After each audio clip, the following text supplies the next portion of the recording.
It was 11:47 p.m. A fierce snowstorm covered Chicago's Union Station. On platform 6 stood a man named Jack Bennett, 34 years old, one battered suitcase, only $63 in his pocket. But the heaviest thing he carried wasn't a suitcase. It was 10 years of failure. Jack had left a small town in Ohio with one dream: to become a successful engineer in the tech world. He worked harder than anyone.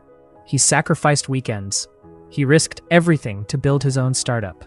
But sometimes, life has different plans. His company collapsed. His savings disappeared. And just when he thought things couldn't get worse, his phone rang. His father had suffered a massive heart attack. Critical condition. Jack's world stopped. There was only one problem. The next morning, at 9 a.m., he had the biggest interview of his life in New York.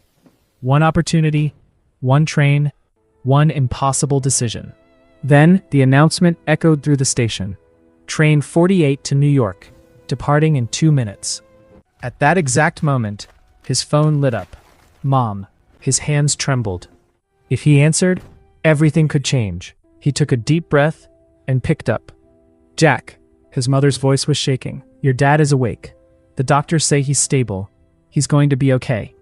Tears filled Jack's eyes. He looked toward the train. The doors were closing. He had 1 second. Just one. Jack grabbed his suitcase and ran. He slipped on the icy platform, but refused to stop. Just as the doors closed, he reached out.